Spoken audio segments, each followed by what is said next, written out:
Hagler was finally getting the acclaim that he had sought when the Boxing Writers Association of America voted for the recipients of its awards in 1985. Marvin was the overwhelming choice as Fighter of the Year. The following year, Hagler would engage in a fight that unwittingly provided the springboard for the matchup he had dreamed of since 1973, a chance to confirm his greatness against Sugar Ray Leonard. Nobody would have guessed it at the time though, but his 1986 fight against John the Beast Mugabi would be the last fight that Hagler would ever win. Born in Uganda, Mugabi had come of age in the impressive regime of Idi Amin Dada and won a silver medal at the 1980 Moscow Olympics and turned pro in London with Mickey Duff. Mugabi fought mainly in Europe before Duff shifted his operations to the United States in 1982. Duff, very confident, persuaded Don King to put Mugabi on one of his cards at Atlantic City. He told Don King, "Put him in tough, I don't care." They got a very solid opponent in Curtis Ramsey, and Mugabi knocked him out in one round. At the time, Duff had to return back to London, so George Francis, a well-respected British trainer who led Frank Bruno to the World Championship against Oliver McCall, he was left in charge, while Mickey told George to phone him back on collect as soon as the fight is over. George Francis told Mickey that Mugabi had knocked Ramsey and the referee right out of the ring. The punch was so hard. "And oh, by the way," Francis added, "Don King would like a word with you." "Hey, Mickey," said Don. I'm in. This is the meanest motherfucker I've ever met in my life." King continued, "I had a little talk with Mugabi after the fight, and he said he wants to go with me, but of course I told him that you and me were in this together." Duff replied, "If that conversation took place, then you must be fluent in Swahili because the lad doesn't speak a word of English." By 1985, Mugabi's record was 25-0, and he had risen to number one in the WBA's rankings. Not one of his opponents had lasted the distance. Bob Arum had initially slated the Hagler-Mugabi fight for November 1985, but after the champion injured his back in training, the bout was rescheduled for Monday, 10th of March at Caesars Palace, 1986. Despite the beast and his fearsome credentials, Hagler was a better than 3-1 favourite. Cornelius Bowser Edwards, former lightweight champion, served as an interpreter for Mugabi, suggesting that Hagler's time had come and gone. He was old at 32 and ripe for the taking. Hagler replied, "Mugabi, you better be nice to me and stop calling me an old man. You're just going to make me meaner." Despite Mugabi's impressive credentials and being viewed as possibly the hardest puncher in the game at that time, not many gave him a chance against Hagler, making his 12th defense of his undisputed middleweight crown. Sugar Ray Leonard said, "Hagler's got too much artillery." The bout was televised by Showtime, not by HBO, which inaugurated its Showtime Championship Boxing Series with the bout. On the undercard, Thomas Hearns had been matched against undefeated James Shuler for the NABF title. Shuler was 22-0, and although the roster of his victims was comparable to Mugabi, he had reached the number one spot in the WBA rankings the previous year, only to be overtaken by Mugabi. Aaron was hoping that the winner of Hearns and Shuler would challenge the winner out of Mugabi and Hagler. Shuler was trained by Eddie Futch, who reckoned that the beating that Hearns had took from Hagler may have took so much out of him that Shuler could exploit that. Any deterioration in Tommy would increase Shuler's chances. Tommy said the only damage was to his ego. It was bruised, but just like my car, it hurts, but you take it to the body shop and it can be fixed. Hagler sparred with his brother, Robbie Sims, Alex Ramos, and Bobby Patterson. In his final session at Johnny Toko's gym the Thursday night before the fight, Patterson caught Hagler off balance and floored him with a left hook. Hagler dismissed the incident, claiming it had been a slip, but when pressed, Goody Petronelli concurred with the assessment of a handful of reporters who had been present. Had the knockdown occurred in a real fight, Marvin would have taken account from the referee. Johnny Toko noted that 2 years earlier, after a sparring partner named Larry Davis, wearing 16-ounce gloves, had flattened Mugabi in the same ring, Freddie Roach recalled that he had been present when a journeyman named Dennis Fikes knocked Mugabi out in a training session.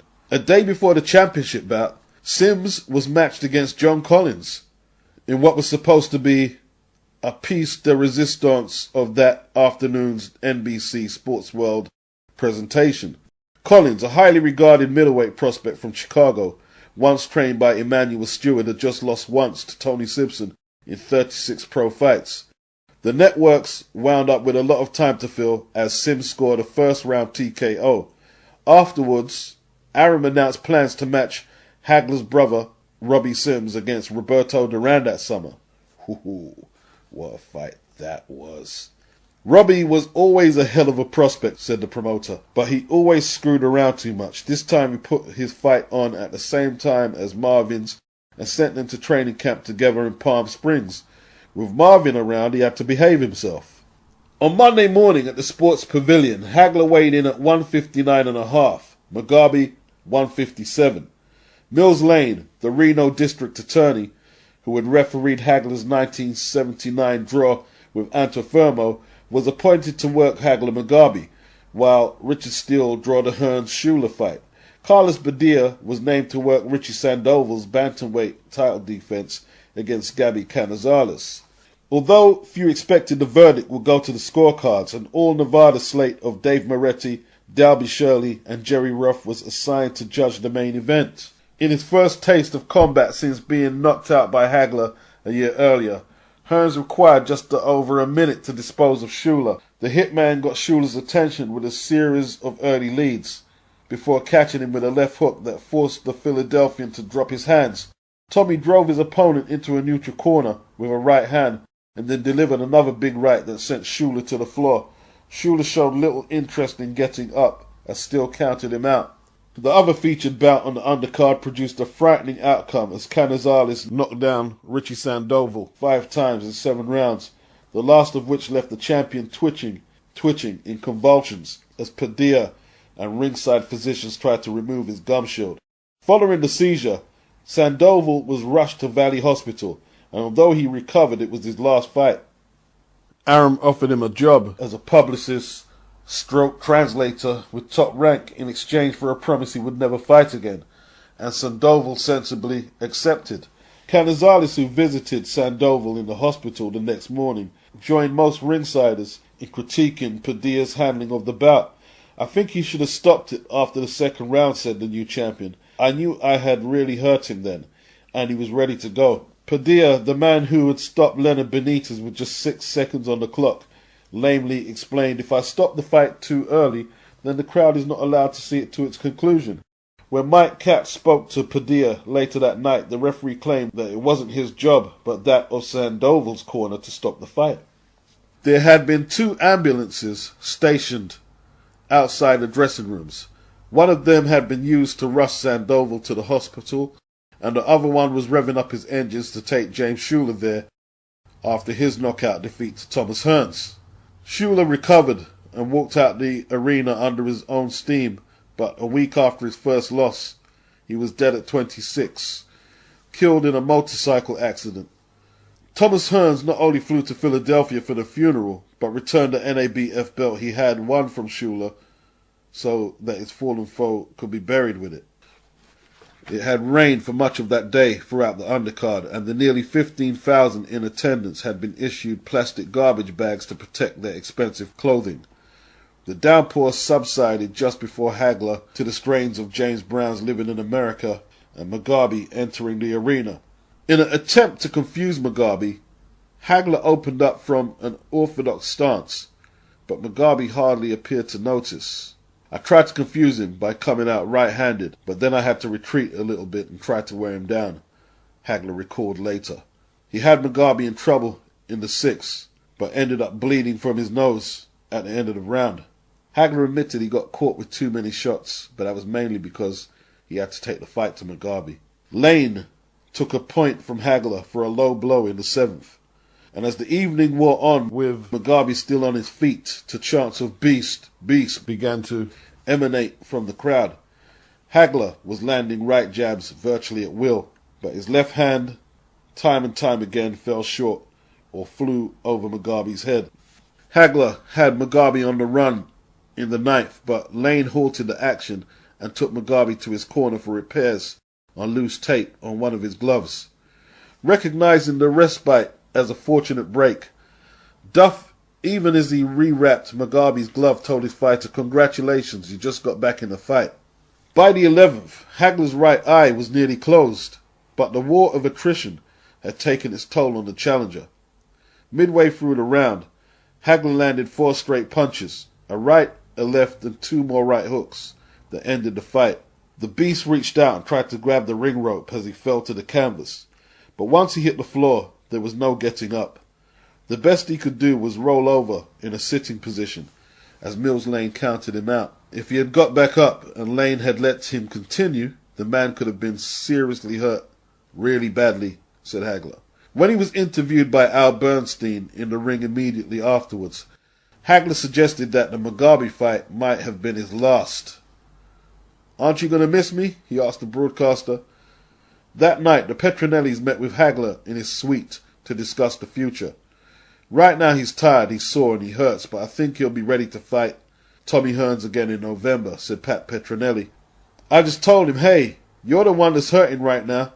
Goody and me, we ain't got a pimple on us. So you take your time and make up your mind. This guy's been fighting for a long, long time, and he was in one of his toughest fights last night," said Goody the next morning. "I had covered every one of Hagler's 12 defenses, and I'd seen ominous signs in the Mugabi fight that I'd never seen before. 2 days later, my column on the back page of Wednesday's Boston Herald summarized my position. It's time to quit Marvin. Against Mugabi for the first time in memory, Hagler found himself unable to accomplish things he wanted to do in the ring, time and again, on perhaps 15 occasions in all. Hagler threw the jab ahead of a sweeping left, one that may have connected 2 or 3 or 5 years earlier, either sell wide of the mark or whistle over Mugabi's head. And when he took the fight to Mugabi to throw his once lethal and well-practiced combinations, the routine was repeatedly interrupted by hard counterpunches that Hagler once would have been able to avoid. Hagler's place in history is already secure, and the thinking here is that the time to get out is now. The Petronellis did not disagree with the journalist's assessment, said Pat. "But you know you can't push Marvin into anything." "I still think he's going to keep fighting," added the manager. "But if he decides he wants to retire, we'll certainly respect that too. We've all had a great ride, and if that's what he wants, it will be fine with us." With Hagler and Mugabi on Showtime, Ray Leonard was not part of the broadcast team. He had watched the fight as a civilian from a seat near ringside, where he sat drinking beer with Ollie Dunlap and the actor Michael J. Fox. As the bout wore on, he found himself noticing the same things I had noticed. When the fight was over, we ran into Whoopi Goldberg, and we all wound up going to a party in somebody's suite, recalled Dunlap. There was a party going on all around him, but Ray was sitting there by himself. You could see he was thinking, and then all of a sudden, he turned around and said to Michael Fox, "You know what? I can beat this guy." Dunlap asked Ray gently, "How many drinks have you had anyway?" "Plenty, and I'm going to have another one," said Leonard. "But I'm telling you, I can beat Hagler." Later that evening, Leonard telephoned Mike Trainer, who told him he was nuts. "We'll talk about it when you get home," said Trainer, who went back to bed. When Ray phoned again the next day, the lawyer realized that it hadn't been just the booze talking. By the following week, Ray had quietly returned to the gym. A couple of months after the Mugabi fight, Mike Trainer and I opened our restaurant, Jameson's, in Bethesda, and Marvin came down for the grand opening, said Leonard. "I picked him up at the airport, and we sat around having a few drinks." "So what's next?" Leonard recalled, asking Hagler. "I don't know, Ray. I'm finding it hard to get motivated," replied Hagler. "No shit," agreed Leonard, as he poured another glass of champagne for Hagler. "The two of us sat up all night drinking and talking," said Leonard. "We never discussed the fight, but I knew by now I had baited the hook, planting it in his head." A few weeks later, Trainer relayed a proposed challenge to Bob Arum, who passed it on to the Petronellis. There was no immediate response from Hagler. While he waited Hagler's answer, Arum had other things on his mind. 3 months after Hagler Mugabi, the promoter was staging a summertime show at Caesar's Palace called the Triple Hitter, designed to appeal to a cross-section of boxing fans. The bill included 2 World Championship bouts, Ireland's Barry McGuigan defending his featherweight title against Fernando Sosa, and the WBC light middleweight title, where Hearns would be defending his belt against Mark Medal, along with what figured to be a grudge match with Hagler's younger brother, Robbie Sims, fighting the aging Roberto Duran. Enormously popular in his homeland of Ireland, McGuigan had managed to unite all of Ireland with a political agenda that appealed to Catholics and Protestants alike. The Clone Cyclone had a huge following in Britain. Over 25,000 had packed Queen's Park Rangers Stadium in London the night he defeated Eusebio Pedrosa to win his championship. Now he was testing American waters for the first time as a champion. And Aaron made the Irishman the centerpiece of a cross-country promotional tour. At one stop in Boston, the triple hitter lineup saw Duran before a group of inner-city schoolchildren in Roxbury after Hearns and Sims addressed their children. Sosa's remarks were relayed by an interpreter. When it came McGuigan's turn to speak, it became apparent that the youngsters were having difficulty grasping his Irish accent. The tour was barely over when Sosa was diagnosed with 2 detached retinas and scratched from the card. His place as McGuigan's challenger was assumed by Steve Cruz, an unknown and largely untested boxer from Texas who worked as a full-time apprentice plumber by day. Cruz wore the logo, Fort Worth Plumbing and Heating, on his trunks. At least 3,000 of McGuigan's countrymen came to Las Vegas to witness his introduction to America. McGuigan's father, Pat, a professional entertainer who traditionally sang Danny Boy in lieu of national anthems before Barry's fights, was booked for a weekend-long engagement at Caesars Palace Olympia Lounge. June 23, 1986 proved to be one of the hottest days in Las Vegas history, and one of the most horrific nights in the annals of Irish boxing. Overcome by the 110-degree heat and badly dehydrated, a legless McGuigan was knocked down 3 times, 2 of them in the final round. He barely finished on his feet before collapsing, and after losing his title, was taken by ambulance to a Las Vegas hospital. In the main event, Hearns stopped Medal in the 8th round of their title fights. In the other bout, Robbie Sims won a split decision over Duran in what was widely assumed to have been the final night of Cholo's career. Leonard had proposed that he would emerge from retirement for 1 fight and 1 fight only against marvelous Marvin Hagler for the middleweight championship of the world. There would be no tune-up, and the notion of discussing options was utterly moot. Even if he beat Hagler, Leonard insisted, he would never defend the title. Hagler was torn. Leonard was the one he had always coveted. But 4 years later, he still resented the way Ray had played him at that Baltimore retirement ceremony, and he felt that he had been ill-used as a pawn for the Kevin Howard comeback fight as well. How could he be sure that Ray was playing it straight this time? Hagler also saw it as a no-win situation. Beating a one-eyed welterweight who had just fought once in 5 years would hardly put an exclamation mark on his career. In fact, if he went on to break Carlos Monzon's record, and the Leonard fight was one of them, future boxing historians might mark this achievement with an asterisk. Well, why would they do that? It was okay when Monzon fought Mantequilla. Jose Napoles, that was okay, so I'm not understanding that. Although he insists to this day that he never considered the possibility that he might not win. Somewhere in Hagler's mind, he must have realized what effects losing to Leonard under those circumstances might have upon his legacy. While a Leonard fight figured to make him millions, there was also another unspoken reason for Hagler's misgivings over the prospect of Ray's return to the limelight.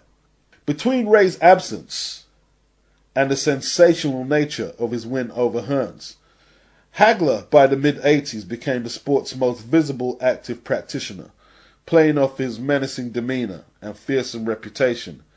An advertising agency had imaginatively cast him in a series of deodorant commercials for Right Guard, in which Marvin played the genteel country squire, eloquently delivering lines like, "One wouldn't want to offend, would one? And anything less would be uncivilized." Great adverts. Those commercials had been well received, But Leonard was unquestionably the king of the Q factor, and his return to the ring threatened to displace Hagler's newfound position. Duran and Hearns, by contrast, never made a significant impact on Madison Avenue. Duran's opportunities had been limited by the language barrier. His only significant exposure had come in playing a foil to Leonard in those 1980 soft drink commercials, while Hearns sometimes had nearly as much trouble with English as Duran did. Early in his career, Kronk publicist Jackie Callan had arranged auditions for Hearns to endorse several Detroit-based products, Stroh's beers and Vernors soft drinks among them. But Tommy had so helplessly bungled his lines in the studio that the commercials never made it to the screen. Leonard would later suggest that the 109 days it took Hagler to accept his challenge was an indication that the champion wasn't sure he really wanted the fight. Well, how come it took Ray 4 years to make up his mind and he didn't want me then? Hagler's agreeing to fight was only the first step. Months of negotiations culminated in a record purse of $23 million, of which Hagler was guaranteed $12 million.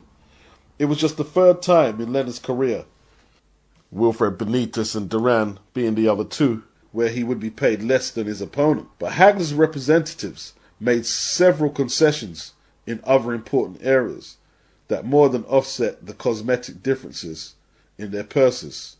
The date was set for the 6th of April 1987. Although other venues were briefly discussed, there was no realistic possibility that a fight of this magnitude could take place anywhere other than Caesar's Palace. The bout agreement called for a 20-foot ring which favoured the participant who was quicker afoot. And when Hagler insisted on a 15-round fight, trainer replied that if it weren't scheduled for 12 rounds, that there would be no fight. Leonard even reserved the right to choose the gloves, normally the prerogative of the champion. I'm surprised Leonard didn't get to choose the colour of Hagler's trunks too, cracked one observer. He got everything else he wanted. Once the terms had been arranged, the two embarked on a 12-city press tour, including an appearance with Bob Hope at Caesars, where the comedian plugged the bout as a fight for the common man. Two millionaires trying to beat each other's brains out. Hagler abandoned the tour halfway across the country, accusing Leonard of creating a circus atmosphere by joking about the fight. Just because he's America's sweetheart, Hagler complained, doesn't mean that I'm a bum. Hagler was not alone in being put out by Leonard's style. Leonard's arrogance is overwhelming, wrote the British fight scribe Harry Mullen from the Boxing News. He must always be Prince Hamlet and his fellow professionals attendant lords. He retires, unretires at will, and shoves other contenders who have paid their dues out of the queue to allow himself to make another grand entrance at the top in a title fight. Leonard appeared alone at several Midwestern stops and jokingly addressed Hagler's questions to an empty chair. Hagler misinterpreted what I said in November, protested Ray. That was fun and games to help the promotion. I had an obligation to fulfill. I knew that as time went by, it would turn serious. Marvin did not rejoin the press tour until it hit the West Coast. Hagler spent 10 weeks training for the Leonard fight, by far the most extensive preparation for any bout of his career. I'm a perfectionist, he said. I put a little more effort into each and every one of my fights in that respect. I'm still learning. Hey, I feel young. I feel as though I'm 21 again.